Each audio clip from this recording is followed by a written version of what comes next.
People always say that a man's home is his castle, but they forget to mention that even a castle could be besieged by a bunch of power-hungry bureaucrats in golf shirts. My name's Wyatt, and for 30 years, I've been running the Double O Ranch out here in the high desert of Montana, a place where the air is thin but the history is thick, and for most of that time, the only neighbors I had to worry about were the elk and the occasional mountain lion passing through. But then the suburbs started creeping toward the mountains like a slow-moving rash, and before I knew it, a gated community called, the Heights at Silver Creek, sprouted up right on my eastern border, full of folks who wanted the, Western lifestyle, without ever wanting to get their boots dirty. I tried to be neighborly, I really did, but you can't be friends with a snake that thinks your backyard is its personal playground. And what started as a small disagreement over a fence line turned into a full-blown war that cost me almost everything I'd left, only for me to find a way to take back the one thing they couldn't and oppose, to live without. The nightmare started on a Tuesday morning, right around daybreak when the dew was still heavy on the bunchgrass, and I was sitting on my porch with a cup of black coffee, watching my 7-year-old granddaughter, Chloe, try to catch grasshoppers in the yard. I saw the flash of high-visibility orange down by the creek first, and for a second, I thought maybe the county was doing some road work, but then the heavy machinery started rolling in big, yellow caterpillars that looked like monsters against the morning sun. I didn't oppose. T get a phone call, I didn't oppose. T get a letter, and I sure as hell didn't oppose. T sign any papers, so I set my mug down. My hands already started to shake a little, and I walked down there to find 5 men in hard hats standing on my property, right next to the old weeping willow that my late wife, Martha, and I had planted the day we moved onto this land. That tree wasn't an oppose. T just wood and leaves to me. It was where we'd buried our old dogs, where I'd proposed to her, and where her ashes were scattered under the roots. But when I asked the man with the clipboard what the hell he was doing on my side of the fence, he didn't oppose to even look up. He just pointed a thumb toward the ridge and said, talk to the HOA president, Pops, we in oppose. Regis laying the pipe, and before I could even process what that meant, the lead bulldozer dropped its blade and tore a 6-foot-wide gash right through the heart of my pasture, heading straight for Martha and Oppo's tree. I went into a blind panic, screaming at them to stop, but the noise of the engines drowned me out, and as Chloe came running down the hill crying because she saw the, big mean trucks, hurting the land, the tree just gave way with a sound like a bone snapping in a cold wind. It shuddered once, then tipped over into the mud, its roots exposed like a raw nerve, and that was when a silver Lexus pulled up to the gate and out stepped Regina Vance, the president of the Heights HOA. She was one of those women who looked like she spent more on her haircut than I did on my truck, and she was wearing a silk scarf that looked ridiculous in the dirt, but she had this smile, this tight, painted-on smirk that didn't oppose. T reached her eyes, and she handed me a folder while the dust from the construction settled on my clothes. Wyatt, dear Don and oppose. T be so dramatic, she said, her voice like honey poured over broken glass, we found a utility easement from 1954 that gives the community the right to run infrastructure through this corridor to ensure our residents have the water pressure they deserve for their infinity pools, I told her I was in oppose. T, in her damn HOA, and never would be, that this was private ranch land, but she just patted my arm like I was a confused child and told me that. Progress doesn't oppose. T stopped for sentiment, and if I interfered, she had the sheriff on speed dial to have me hauled off for obstructing a public utility project. I spent the next 3 days in a fog of rage and grief, sitting in a lawyer's office in the city while a guy in a suit told me that Regina was technically right, that the easement was real, and that fighting it would cost me $200,000 in legal fees with no guarantee I'd win. I came home to find a muddy trench cutting my ranch in half, a deep, ugly scar that separated my house from my north pasture, and every time I looked at that down willow tree, I felt a cold, hard knot tightening in my chest. I tried to go to one of their board meetings, thinking if I showed them photos of the damage, if I showed them Chloe's drawings of the tree, maybe they'd have a heart, but it was like walking into a courtroom where the judge was also the executioner. Regina sat at the head of a long table in their $1-million clubhouse, surrounded by 4 other board members who looked like they were bored of hearing me talk before I even opened my mouth, And when I started explaining how the trench was disrupting the natural irrigation of my land, she just interrupted me to say that, and quote, aesthetic sacrifices, and quote, were necessary for the, end quote, greater good of the valley, end quote. She even had the nerve to tell me that I should be grateful because they were going to, end quote, beautify, end quote, the area with some plastic-looking shrubs once the pipe was buried. And then she laughed, a little sharp sound, and told me I was just a, end quote, relic of a dying era, end quote, who didn't oppose to understand how the modern world worked. Well, she was right about one thing. I am a relic, and relics have a long memory. I went back to my ranch and started digging through the old boxes in my cellar, looking for the original topographical maps from when my grandfather bought this place, because something about that pipeline didn't and oppose sit right with me. I'm an old-school rancher, which means I know exactly how the water moves under the soil better than any engineer with a laptop, and as I traced the path they were digging, I realized they weren't and oppose tapping into the main Silver Creek line like their permits said. They were taking a shortcut, a massive one, aiming for a hidden aquifer that surfaced on a tiny 10-acre plot of land just a quarter-mile north of my boundary, a piece of property that everyone thought was worthless because it was basically a swampy thicket of thorns. I called up an old friend of mine, a retired hydrologist named Silas, who's probably forgotten more about water rights than the HOA lawyer will ever know, and we hiked out there under the cover of a moonless night with flashlights and a soil probe. Silas spent an hour whispering to himself, poking the ground and checking his GPS, and then he looked at me with a grin that sent a shiver down my spine.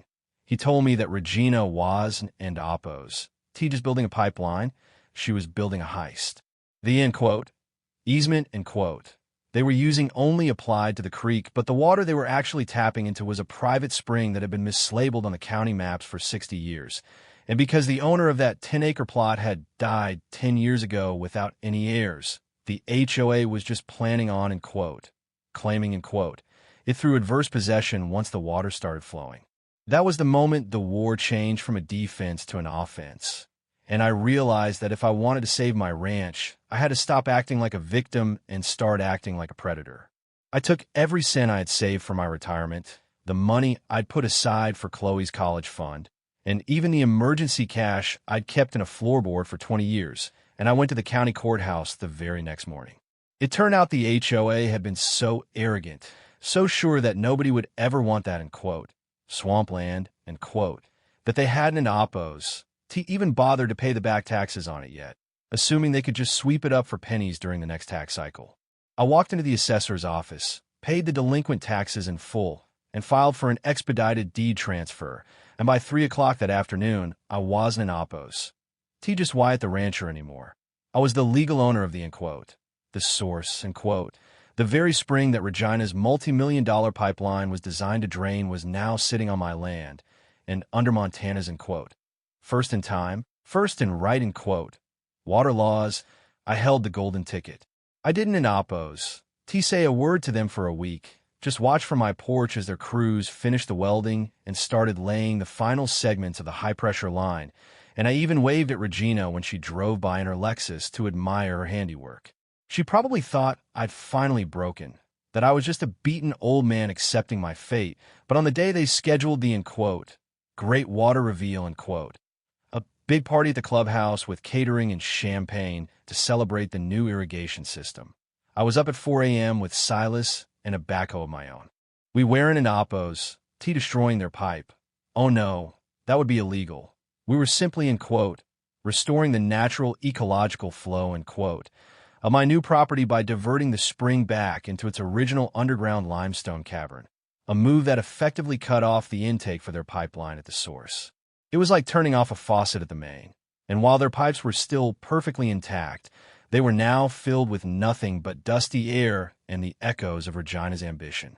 I would have paid $1,000 to be a fly on the wall at that clubhouse when the clock struck noon and Regina turned the ceremonial golden handle to start the fountains, only for nothing to happen but a pathetic hiss of air and a gurgle that sounded like a dying animal.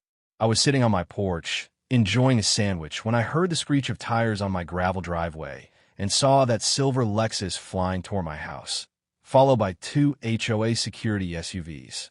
Regina hopped out before the car had even stopped, her face so red I thought her expensive skin treatments were going to melt off, and she was screaming about, in quote, sabotage, in quote, and in quote, domestic terrorism, in quote, before she even reached my steps.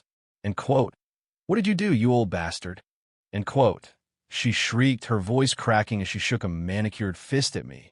In quote, we have a legal right to that water, and I will have you in prison by sunset. In quote, I didn't oppose to even stand up. I just reached into my pocket, pulled out the notarized deed to the spring property, and tossed it onto the porch floor between us. End quote. Actually, Regina, end quote, I said, and I've never felt a satisfaction quite like it, end quote. The water rights for that spring are attached to the land, and as of Tuesday, I am the land. Your pipeline is sitting on my easement, sure, but the water inside it? That belongs to me, and I've decided that the end oppos, greater good and oppos, involves me letting my new swamp thrive instead of filling your fountains, end quote. She looked at that paper like it was a death warrant, her mouth opening and closing like a fish out of water, and then she tried to pivot, telling me they'd sue me for, end quote, malicious interference, end quote, and that the community would, end quote, bankrupt, end quote, me with $1 million injunction. I just smiled, leaning back in my chair, and told her to go right ahead, but reminded her that while she was busy in court for the next 3 years, her residents were going to be watching their $5,000 sod turn into brown straw and their infinity pools turn into mosquito pits. I told her that if she wanted the water, she'd have to negotiate a new lease, and the price had just gone up. It was now $50,000 a month, plus a formal, written apology for my wife's tree, and a permanent, legally binding agreement that the HOA would never, ever set foot on my ranch again for any reason. She looked like she wanted to spit on me, but she knew she was cornered. Her brother was the one who had won the construction contract for the pipeline, and if the project failed because she'd botched the water rights, the HOA board would turn on her faster than a pack of wolves on a wounded deer. The fallout was spectacular. It didn't oppose. Take long for the residents of the Heights to find out that their, end quote, fearless leader, end quote, had spent $3 million of their dues on a pipeline to nowhere because she was too arrogant to check a property map. Within a month, Regina was ousted as president in a vote of no confidence that was so loud I could hear the cheering from my barn, and she ended up selling her house and moving to Arizona just to escape the dirty looks at the grocery store. The new board president was a guy named Dave, a retired teacher who actually knew how to talk to people, and we sat down over a couple of beers and worked out a deal that was fair for everyone.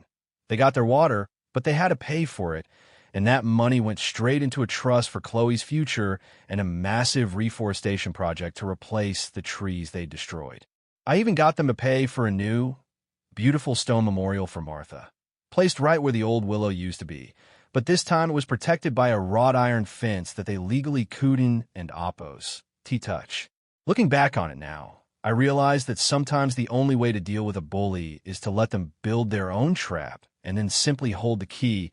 And every time I see the water flowing through the valley, I'm reminded that the land has a way of knowing who really loves it and who's just trying to rent its beauty. My ranch is whole again. The trench is filled in and covered with wildflowers, and the only sound I hear in the mornings is the wind in the pines and Chloe laughing as she plays near the creek. But I often wonder about those people in the gated community, the ones who were so ready to look the other way while their board stepped on an old man in oppos. It's life. It makes me think about what we owe our neighbors and where the line between, end quote, progress, end quote, and, end quote, theft, end quote, really lies, and I can, oppose. Help but ask. If someone came for the things you hold most sacred and told you it was for the, end quote, greater good, end quote, how far would you go to protect your ground? Would you play by the rules they wrote, or would you find a way to change the game entirely? Let me know what you think in the comments, because I've lived through it, and I'm still not sure if I'm the hero of this story, or just a man who is willing to be meaner than the snake that bit him. And I'd love to hear your take on whether justice is ever really clean, or if it's always just a little bit muddy. Don and Oppos. Forget to hit that subscribe button if you want to hear more stories from the Double O, and share this with anyone you know who's currently in a dogfight with their own HOA. Trust me, there's always a way to win if you're willing to dig deep enough.